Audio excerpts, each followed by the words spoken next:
Hello, friends. Harry here. Um, Took a couple days off for good behavior. Uh, yeah, just living life.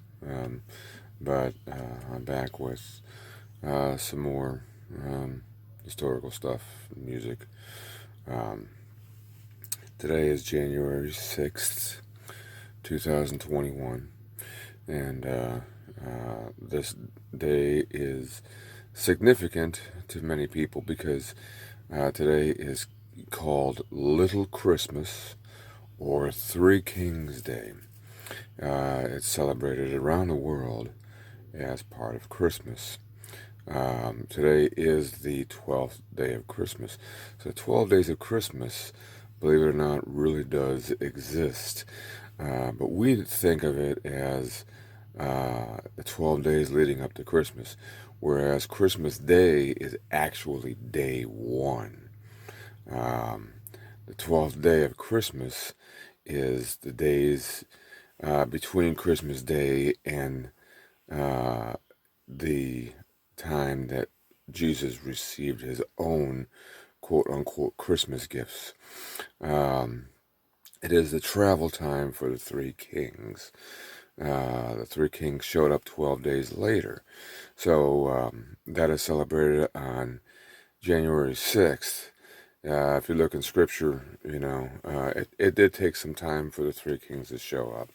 The the shepherds showed up right away. It was the three kings who had to travel to get to the manger. So this is the 12th day of Christmas, and it's an interesting day to talk about this because um, in our next segment we're talking about the 1820s now. So we're starting in 1821, going to 1830, and in this segment there is a significant Christmas story that made history that we will be talking about. So it's a good day to start talking about that.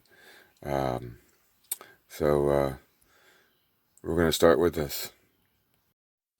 So after one of the many wars of the United States of America, um, there was a treaty that was signed in February of 1819 between the Viceroyalty of New Spain and the United States of America, um, allowing America to receive the peninsula of Florida, or the state of flowers, as it is otherwise known. It was ceded by New Spain to America and has become part of the United States and complete control of America's laws and territory. This is the island of St. Helena in the Atlantic Ocean. So Napoleon, after losing wars, battles, and control, was exiled to this island where he spent the remainder of his days. He died on this island on May 5th of 1821, and he received an honorable March funeral uh, for his greatness, whether it was issues caused that were good, were bad, were ugly. He was still honored for what he did throughout the years that he did it. Um, Whether you feel good about this or bad about this, he is honored on this island. On September 3rd, 1821, the Santa Fe Trail is opened as a two-way highway. It runs from Franklin, Missouri to Santa Fe, New Mexico, and it has been the source of many historical events, specifically from the Western days to the post Native American days, all the way up throughout Civil War days. In Charleston, South Carolina, a man named Denmark Verisi is a freeman.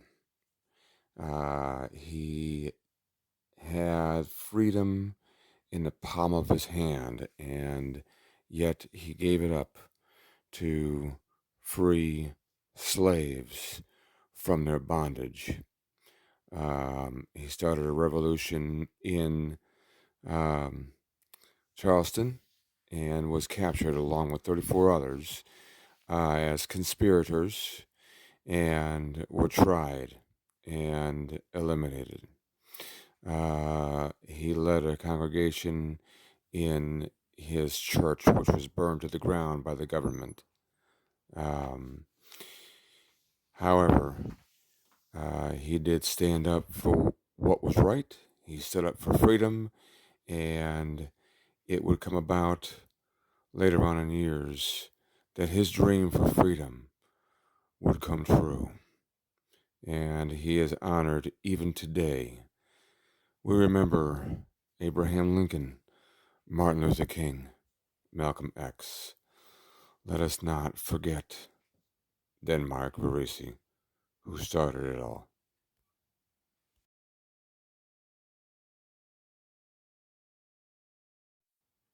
A Visit from St. Nicholas by Clement C. Moore. So, Clement C. Moore, his daughter was ill in bed, feared to be dying, and all she wanted for Christmas was a story of St. Nicholas or Santa Claus. Moore searched and searched and searched for this gift for her, and there was no story of St. Nicholas anywhere. So he sat down at his desk and he wrote the very first story of the magic of St. Nicholas. And he gave it to her, and she became well, despite what doctors said would happen. She became well with her gift that her father loved her so much to give her. This was his gift, not only to her, but to everyone. 2 days before Christmas of 1823, it was published, and it remains the most sacred story of the magic of St. Nicholas to this day. You know it better as the night before Christmas. Also in December of 1823, President Monroe presents the Monroe Doctrine. This prevents any foreign policy to affect American policy. It also closes borders off to anyone trying to colonize in the United States, specifically the British.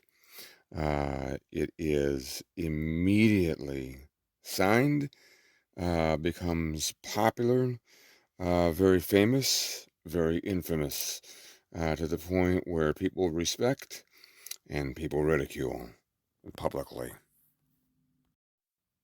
But this is the new policy, and no one can tell America what to do as of this moment on.